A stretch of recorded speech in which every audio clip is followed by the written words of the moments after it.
In this video, you'll learn 5 extremely powerful techniques for mastering motivation. Lesson 1. Learn to harness the biggest forces in life. The 2 controlling forces in your life are pain and pleasure. Everything we do is either to avoid pain or to gain pleasure. When we have choices to choose between, we evaluate what we think the outcome will be in our head, and we avoid whatever task we think will lead to the most pain. We are drawn to things that we think will give us pleasure, or that have given us pleasure in the past. This explains why you procrastinate. You procrastinate because we think taking action will be more painful than if we do nothing. You might have felt this way when you've had an essay to write. The pain of writing the essay feels huge. So instead we procrastinate. And although procrastinating doesn't feel good, the pain is much less than the pain we associate with sitting down and writing the essay. The interesting thing is, when the essay is due the next day, suddenly the pain of procrastinating is huge. This motivates us to get working, and so we do. So, how does this help you? Say you have a task you need to get done, but don't have motivation for it. In your head, or even better, on paper, write down the reasons you'll feel pain if you don't do it. Examples would be, I'll feel disappointed, unproductive and lazy. I'll feel like I'm not making progress towards my goals. I will not be able to enjoy my time because I'll be thinking about the work I should be doing. Now, you need to reduce the feelings of pain you have associated with doing it. So write down things like, I only have to do an hour. I actually enjoy the work when I get started.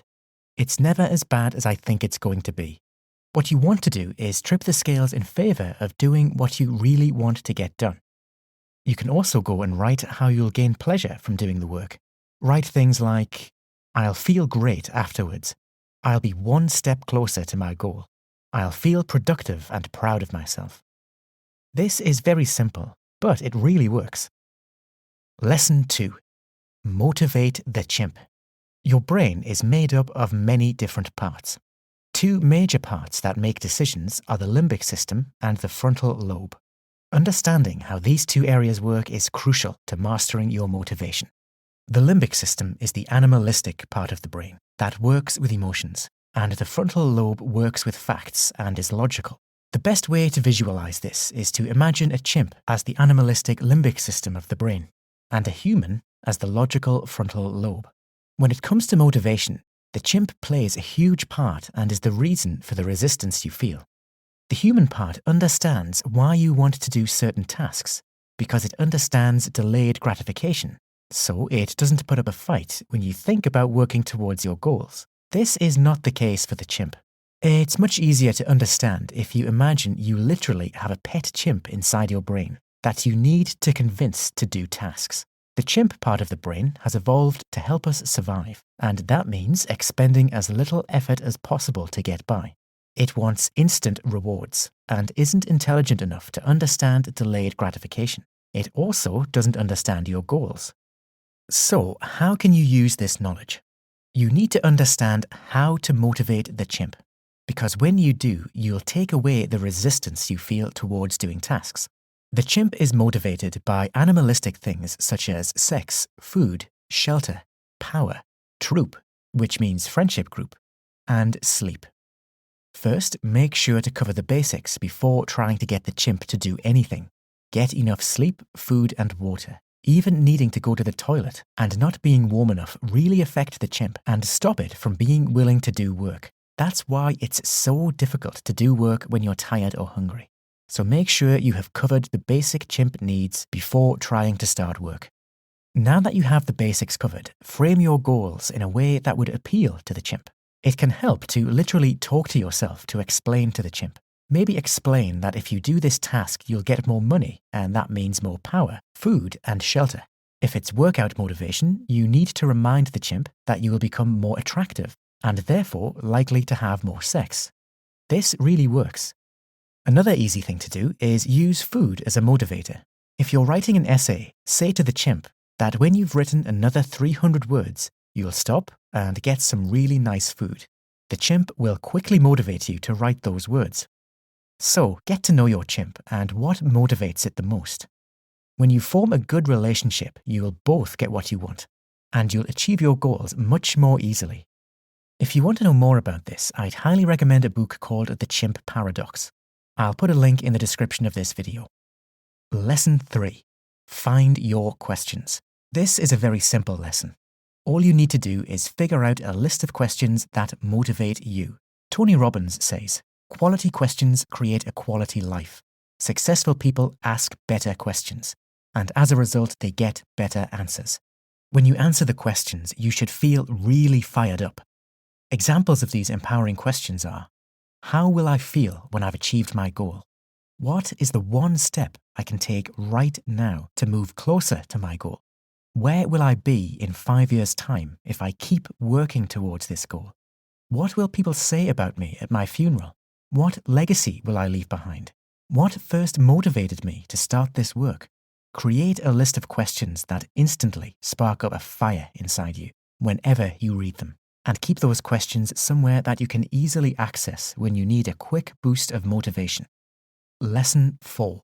Use the power of chunking. David Blaine has incredible willpower and motivation. He was buried alive for a week and lived there with nothing but water. He stood in a block of ice for over 63 hours. He stood on a 100-foot pillar for 36 hours. He lived in a glass box for 44 days with nothing but water. And he even held his breath for 17 minutes, breaking the world record. He did this with one simple technique called chunking. All you do is take whatever task you're trying to do and break it down into smaller chunks.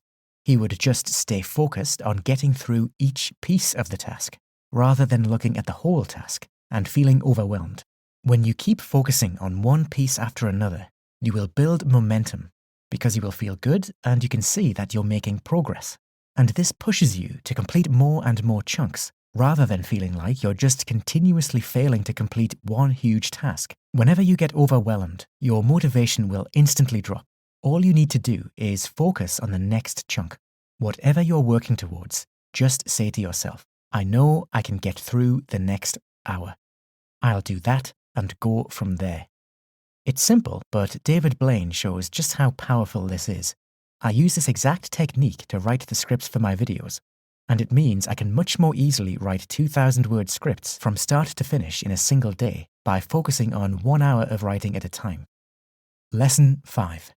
Stress plus rest equals growth. There is one simple equation you need to know for long-term motivation.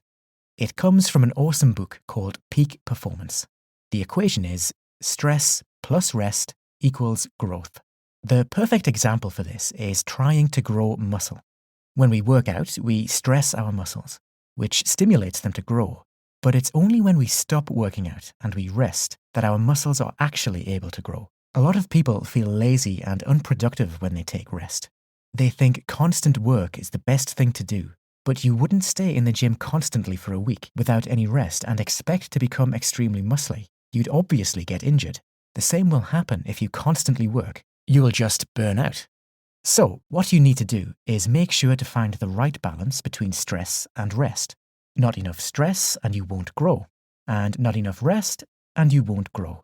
Whatever you're working on, I'd recommend each day working to between 60 and 80% of your maximum output. You know you can do more, but this way you won't burn out. It's very useful to take a break before you really need to. There's no point doing a 100% output day, but having to do nothing for 3 days following it because you're so exhausted. Remember to work in chunks. Keep adjusting the size of the chunks until you feel you have the right balance between stress and rest. Be sure to get at least 8 hours sleep a night. This is extremely important. Remember, the chimp won't be happy if you don't. Winston Churchill, JFK, Thomas Edison, Ronald Reagan and Einstein all valued rest very highly and would often take naps throughout the day. Naps were so important to Churchill that he kept a bed in the Houses of Parliament and believed that napping was the key to his success in leading the country through the Battle of Britain. I personally get huge motivation after naps. Even the script for this video was all written straight after a nap, when I got a huge surge of energy and motivation. I'd recommend having no longer than 20 minutes for a nap.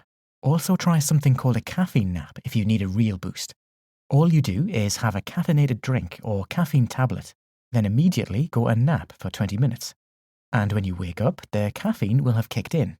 The effect is more powerful than the effects of caffeine and naps added together.